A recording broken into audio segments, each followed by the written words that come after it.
subscribe. You know what I'm saying? It doesn't cost you anything, and it helps support and it helps grow the show. You know what I'm saying? So, but yo, views is up, we up, everybody's up. Saquon Barkley, some think he's up, some might think he's not up. But speaking of Saquon, let's talk some town business, man. We've done a lot of we've talked a lot about Saquon on the show so far, right? In our short existence as a sports talk program, right? Saquon has been a hot topic because he was going through the whole, the franchise tag. Will he sign? Will he not? Will he hold out? Will he go to camp? Will he play the first week? Right? We were back and forth. 1 week we thought he would. The next week we thought he wouldn't. I always had the feeling he'd work it out, but I wasn't 100% sure. They did come to some type of agreement, right? Not the franchise tag, something very similar, I might add. Saquon Barkley signs a 1-year deal, right? I believe worth $11 million, right? I think it's a $2 million signing bonus, and it's an incentive-based contract, right? I have my thoughts on it, but I want to go to Ed. Let me go to you first. What do you think about the Saquon deal? Is it just a franchise tag in disguise, or what do you think? What's your opinion on this? Well, I feel like Barkley gives himself a chance to beat the franchise tag, for next year, since he signed his one year deal. And, under the franchise tag, with the plus the incentives, he would have made what? Under the franchise tag, he would have made what, 10 mil? But now he can make up he can make that 11 mil and make what, an extra 909,000. He just has to hit a couple of incentives, and the Giants have to make the playoffs, and he'll get his bread. But I feel like this is kind of a disguise because, it's not the first time that if somebody gets a franchise tag and then the next season they get franchise tag again after signing a 1-year deal. So, I don't know what the Giants are really trying to do, but, if he has a ball out year, he could go anywhere he wants next year. We don't want that, but he could go anywhere. The incentives, I kind of think he could crush the incentives that they gave him. So I'm just hoping he's locked and loaded and comes and whoops ass this year. What I'm looking at the incentives kind of right now. I'm reading this. He'll get $300,000 if he reaches 1,300 rushing yards. Another $300,000. I'm just rounding off. It's 303, but another $300,000 for 11 touchdowns. And another $300,000 for 65 catches, and I believe some more money. I don't have it in front of me if the Giants make the postseason. Yeah, and it's plus a playoff berth for all three incentives. He has to make sure the Giants go to the playoffs. I got a problem with that, but Q, let me go to you real quick. What's your take on the new Saquon deal? We needed him, right? That's without doubt. Every Giant fan, anybody in sports that just watches football knew that the Giants needed Saquon Barkley. I don't think we would have failed miserably, but it definitely would have been 100 times harder for us to win a lot of those games. But with him now, it's like a little bit of weight. It's a lot of weight lifted off of our shoulders. The deal seems like a lot. You're putting a lot of pressure on this young man, but I've heard his interviews. We all know what he can do. That's basically almost like what he averages anyway in the season, except the Giants getting into the playoffs, which is going to be harder. And being that the incentives include that, that's a whole nother topic of discussion. But obviously, homie feels like that with him, they're going to go into the playoffs because he signed it. He's going to get $13 million, but in my opinion, and obviously it was a rumor because we don't know what happened in the room behind the closed doors with the trade or with the contract talks.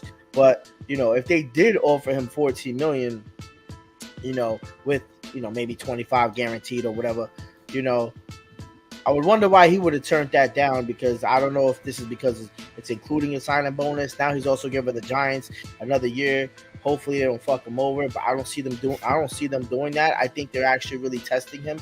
I think they're actually really seeing, all right, is this dude going to stay healthy for 2 years, in a row? Because he was only healthy for the first 2 years, got injured for a year and a half, came back a year. So I think if he comes back hard this year again, I think he's been working on a lot of his lateral movements. We've seen what he's been doing, the way he's juking, the way he's even taking a lot of his hits. He's not, he's still aggressive, but the the way he's taken a lot of those lower hits from what I noticed last year was definitely much better than what it was in the previous years. He just didn't care. If you tackling my ankle, fuck it, it's my ankle. But then, damn, now you out there the whole season, you know, or you're missing 6 games because you fucked the ankle up, you know.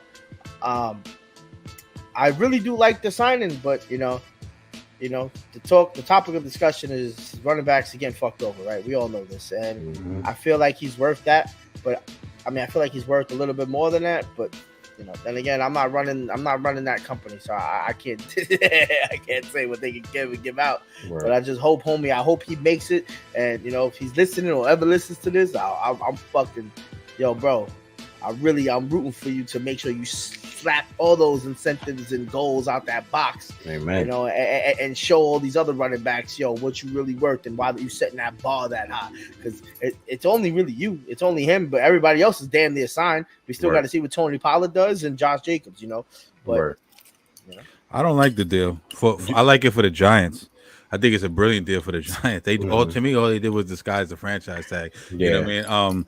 Yeah, they still could, you know, they still could franchise him next year. It doesn't really give him any security. For the Giants, for Joe Shane, brilliant deal.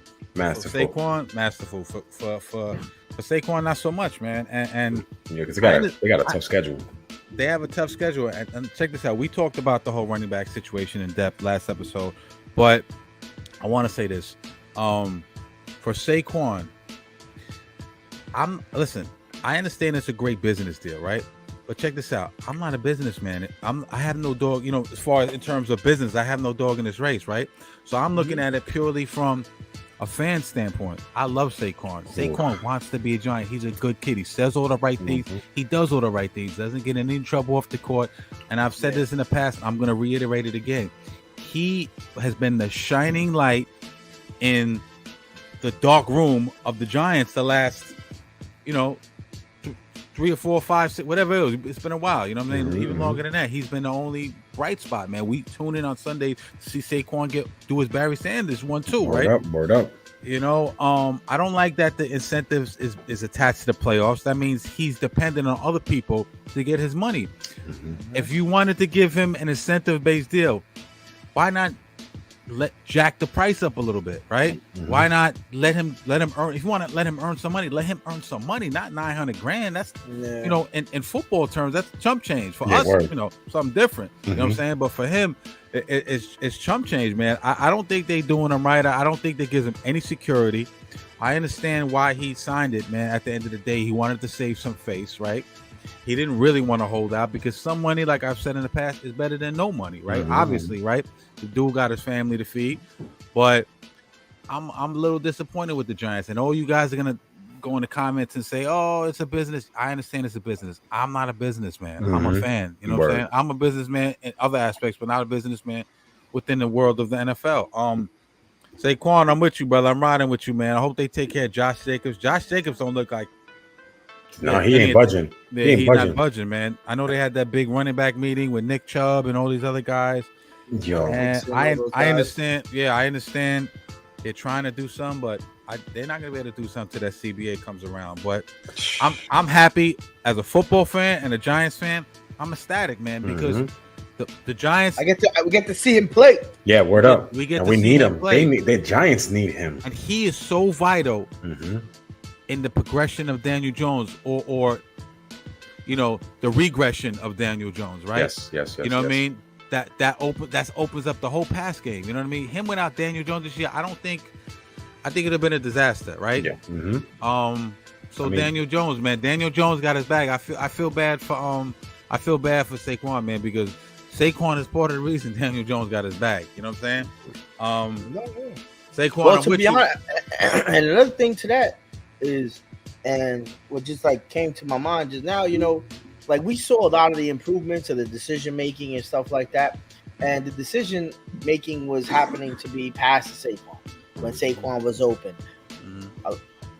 More than half of the running backs ain't catching that, or even if they do, they're not getting, you know, extra yardage. They're not actually going above scrimmage, you know, turning it into a play. You know, yards after catch, no doubt.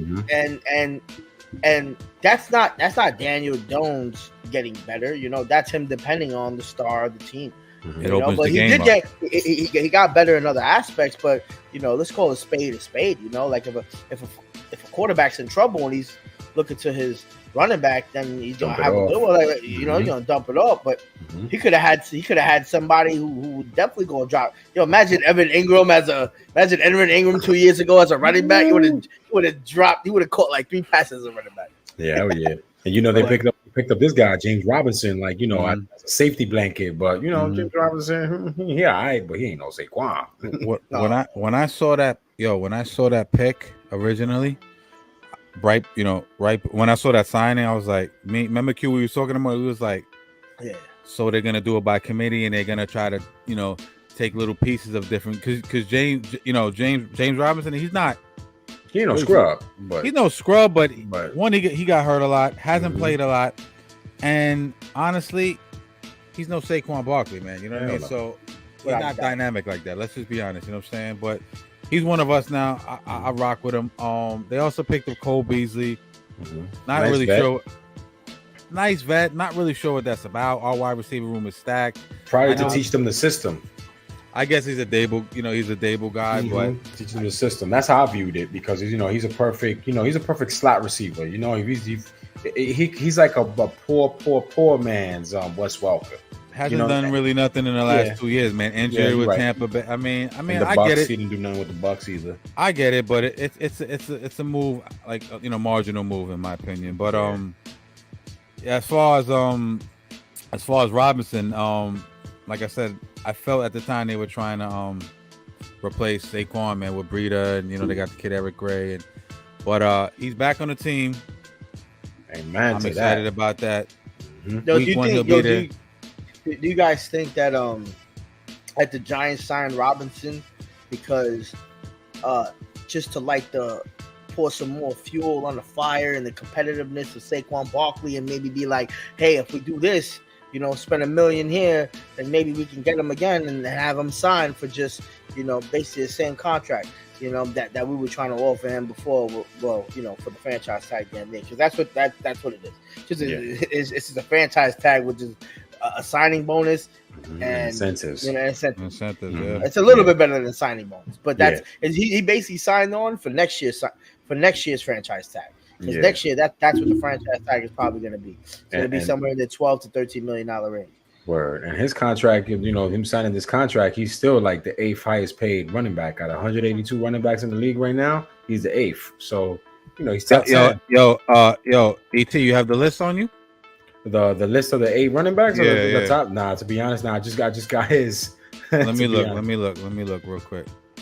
Because that's important. I want to hold on. Let me run down this line. I was surprised with that. When I read that, I'm like, oh, he got that dirt. To me, it's a dirt ass contract. I feel like he's worth more money. But I'm like, he still got the 8th highest. I'm like, that's not pretty bad, you know. I mean, shit. You said he's 8th? Yeah, 8th out of 182 running backs in the league. That's the information that I got. I'm gonna try to pull up. So I think Nick, who's ahead of him? I think it's Nick Chubb. I know it's Christian McCaffrey. Derrick Henry. Derrick Henry. Derrick Henry's above him. The one from Kamara. Yes, him. I was about to say him. From Derrick Henry, Nick Chubb, who didn't do shit last year. He's ahead of. Actually, no, he's ahead of Nick. Well, if you count the. All right, I got it right here. The incentives and the signing bonus, he's ahead of Nick Chubb. I got it right here. Let me see what he got. So I got McCaffrey number 1, Kamara at 2, Henry 3, Chubb 4, Aaron Jones, then Saquon, then Pollard, Josh Jacobs, James Conner, and Miles Sanders, and then Austin Eckler. Yeah, how is Tony Pollard above him if Tony Pollard signed a franchise tag as well? Aaron Jones is in front of him. Under him, yeah. Oh. What does Aaron Jones make per? Aaron Jones is making his total value is $23 million per year. He's making 11 right now. 11.5. Essentially, Saquon is just leaped them though.